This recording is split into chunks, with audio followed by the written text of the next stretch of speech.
So welcome to my combined week 10 and week 11 check-in time. Doing this combined because quite simply I had such a busy weekend last week and running into this week, I just didn't get to catch up with doing a week 10. So I decided to just combine them, do a bit of an overview over these 2 weeks. That means I am kind of reviewing, thinking back over 12 witnessing attempts, not just six, right? So 6 in week 10, 6 in week 11. And interestingly, I've not been out of town at all. I work from home in my home office. And so typically I have to make a decision to go out on purpose because I want to try to find someone to talk to. And typically, in fact, in every case, in those 12 instances in the last 2 weeks, I've ended up going to one of the local stores to pick up a household item or grocery item or something. And while I'm there, just look to engage with someone in this witnessing challenge of mine. It's very interesting with that sense of going out on purpose because a really good friend and mentor of mine, Josh Engel, spoke to me, it's sometime last year now, so over a year ago probably, and challenged me about getting together an evangelism plan because I said I just needed to be more involved. Even then I knew I needed to be more involved in a witnessing lifestyle, and Josh is a tremendous example of that kind of person. And he asked me if I had an evangelism plan or a witnessing plan. And if you don't have a plan, you're probably not going to do anything. And at that stage, I didn't have one, and I hadn't ever thought of creating one. And months went by, and I still didn't have one, but I have one now. And that is that every day, 6 days a week at least, I want to get out and at least talk to one person about Jesus intentionally. And this is what my plan looks like, because I have to go out intentionally to find people to talk to. Otherwise, I'm just stuck in my home office. I actually limit my purchases typically to just one item. Yeah. So even though I might need 2 or 3 items, I just buy one, because then that means I've got another one that I can go and get on another occasion the next day. So it's a really interesting situation for me to be in. And the reason I do that, going to a store, is that I don't feel comfortable about just using the store as like an evangelism location without being a patron of the store, right? So I know one of the big stores I go to locally here has a sign up saying no loitering. And the idea of just hanging out around the entrance, trying to find someone to talk to as they come out, could be considered loitering. And so I really feel the Lord has given me that kind of value that I want to own, just to carry that level of respect and integrity about being in a store.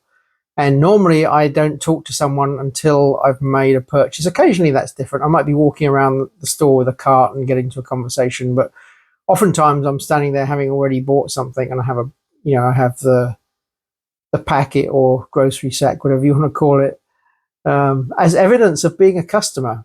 And I feel much more comfortable with doing that. So having gone 11 weeks now into my 26-week challenge, I'm getting a good distance in. And still, I'm really amazed how many believers I encounter. Okay, so this is the Midwest. It's Kansas City, Missouri, sometimes over the border into the state of Kansas. But it's on the edge, I guess, of Bible Belt. So it's maybe not typical of every parts of the country in the United States, but it still astonished me how many believers I encounter. But one thing that I've noticed is that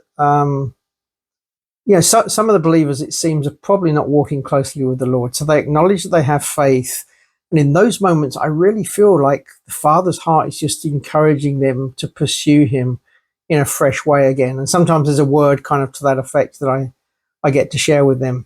But in this past 2-week period, that's 12 specific conversations. It's very interesting that 4 out of 6 both weeks, 8 out of 12 were definitely believers. That's a pretty high percentage. That's 67%. And some of that I feel like is the Father's will for me, at least in this stage. And it reminds me a little bit of how Jesus said to his disciples to go first for the lost sheep of the house of Israel, as he called them. And so there's maybe a bit of an edge in that. Of course, that changed for them, and they were given the mandate to take the gospel to every person, every nation in the end. But at least in that season, I feel like I'm still growing and learning in this role, and that quite a lot of what the Lord wants me to do is to engage with those that already know him and be an encouragement, almost like I've said once before, I think, feeling more like a street pastor at times than a street evangelist. But I'm really more comfortable with that. So I think the Lord is just easing me into this in a very gracious way still a very meaningful way because he cares and loves for those people, no doubt. So just looking back over the 2 weeks, I think it's really continued what was going on previously in the previous couple of weeks before that. So weeks 8 and 9, kind of that kind of time when I really felt the Lord getting me to slow down and try and engage more with him. And this was very, very pointed. Let me see which one. It was actually week 10, day 1, where I really felt the Lord told me to go to a specific part of a specific store and wait there until someone started talking to me, and that would be the queue. And I did that, but I waited and waited and waited. People were coming in and out, in and out, in and out. No one was stopping to talk to me. And I was actually there for about an hour in the end before conversation opened up. But during that period, long before that hour had passed, I was really questioning the Lord, like, can't we get on with this? Like, what's the point? And I felt like, the message that came to me in that is that he wanted me to slow down. And more than that, would I be prepared to wait? Just wait. Just wait because he said wait. That's kind of it. So I'm trying to grow in this kind of relationship aspect of co-working with the Lord. I think I'm learning a lot in that way. I don't always hear direction when I wait. Like, I'd love to just hear the Lord say, okay, that's the person, go for it. But what I am sensing quite often is a sudden rush of excitement or boldness or confidence or something like that. And when that isn't there, I'm actually feeling like, I don't even know if I want to do this today. Like, I'm feeling so disconnected, and then suddenly that shifts. So I take that as a bit of a prompt and I kind of just jump into it. Highlights of these last 2 weeks, picking up on an example of that, really, there was this situation one day where I was feeling a little bit out of it, and then suddenly I had this real excitement to go up and talk to a young guy that had just purchased some baby items in the store. And I felt immediately just this direction and this boldness to go up and talk to him about, oh, you got a little baby at home, and engage that, and just simply to ask if I could pray for his baby, which he said was actually 2 months old, a little daughter. And I felt so excited by that. Like, I really experienced the life flow of the Spirit moving through me as a real blessing. There was another situation in a store where the Lord gave me a word, showed me a guy that I should go talk to, and gave me a word about crisis going on in his life. When I got to stand and talk to him, I literally just said something very brief to him, and he immediately opened up about his life, like without me even asking anything. It's so unlikely, but he did exactly that. And then, we were able to share because he was a believer and he was going through some real difficulty in his family life. And then he had 2 of his kids there, like, I don't know, 8, 10, 9, 11, that kind of age, so old enough to understand. And it seems that they had faith already as well. So we actually stood together in the store and really ministered and prayed. And it reminded me of what happens in our home group. And there it was happening right out there in the marketplace. So that was pretty cool. And then just another one that comes to mind as a highlight, definitely over the last 2 weeks, was this guy that I'd spoken to 3 times before. And I got to talk to him again. And the previous time I'd given him my card and showed him a link, a QR code into a website that I've got set up, a really simple website that is designed to help someone understand the basics of why Jesus came and how they can receive him in their life. And, I showed that to him the previous time. Well, this time I asked him if he had a chance to look at it, and he said yes, that he'd read through it. And I said, did you find that prayer? And he said yes. I said, did you pray it? And he said that he did. And the prayer basically is just to acknowledge his need of Jesus and to ask Jesus to come into his life. So I take that as a real win, and I was really encouraged by that. And I pointed him back to the site because I have some next steps as well. But I've seen him there a few times now, so I'm hoping to just carry on that conversation in a kind of non-threatening kind of way. So there's definitely some of the highlights. Anyone thinking about doing this kind of thing, it kind of fits back in to what I was saying earlier about having a plan. Right, so I have a plan of action. I don't give out a card to every person, but I do carry a little card, like a business card, that has some contact information. It has that QR code that will take them to the website, and just says that I'll be happy to pray for any need. So sometimes I have that to give out, and then of course the website's there, and I've kind of developed that. It's very, very simple. There's not a lot of material on it, but I wanted it that way. Try and use non-Christian language. So it's written for the uninitiated in that sense. And I find a lot of Christian ministry websites are a little bit too deep, too heavy, too much. So trying to keep it really simple. So that's why that's there. Then just in closing, I wanted to share a couple of devotional thoughts that have been really impacting me as I've been going around recently. The first one is this sense of closeness, of connection again. And as I was driving around, I saw this tree that had been damaged by a storm, quite a strong storm, I think.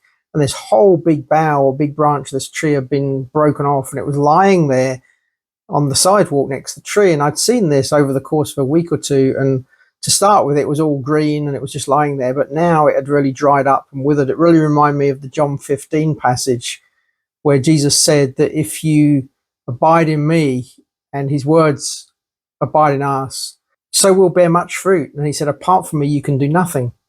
And like reason would suggest that apart from him, we would do less. But he said, apart from him, we would do nothing. And then he even talked about this picture of the branch of the vine that's just lying there, withered and dried up at the side.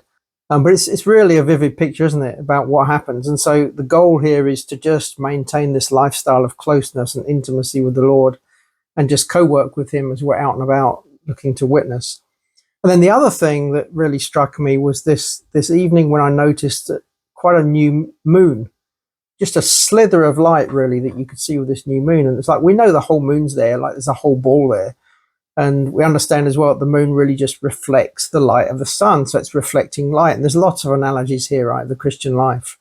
Right? So the Lord is the one who is the real light, and we're kind of his reflectors in that sense. And it's like, as I've been, certainly in the earlier stages when I started out on this journey, on this challenge, I would have thought, using that analogy, I would want to be full on, right? I want to be a full moon witnesser. And like, hopefully I'm going to get there by the end of the 26 weeks. And I think that's kind of valid to a level, but I really felt that the Lord was challenging me on that a little bit. Reminded me of something he'd shown me some years ago. It came back to me as well. And that is that, you know, sometimes if people are far from God, or they're going through a difficult time, or there's like a hardness of heart, they're like in this kind of dark state, that giving them a full blown, you know, bright light, it can actually be too much, can be off-putting. It's like walking into someone's room when they're just waking up from a sleep and it's all dark and you turn on all the lights. You know, it's actually horrible. They'd probably complain. And so sometimes, and again, this comes down to just flowing with where the Lord is leading and guiding us with each specific individual. Sometimes it's better just to have a calmer light, right? A dimmer kind of light that just starts to open the way. And it's discerning when that is appropriate and when, I mean, sometimes maybe it's right. It's a big, strong light of witness. But sometimes it's not that. Sometimes it's just very, very simple, very basic. And it comes back to this idea that our witnessing task really is sowing seeds and watering seeds and just seeing where we are on that, you know, kind of spectrum of life that each individual might be going along in their life. And the only way to really get any idea about that is, again, to try and dig in and sense and discern what the Lord is saying and doing in the situation. So that's kind of what I've been learning. I'm trying to learn that union life much better, and that's really my prayer. So if you want to join me in that, just pray that as I continue in the challenge, moving into week 12, tomorrow, day 1, look out for those shorts if you're following along with this.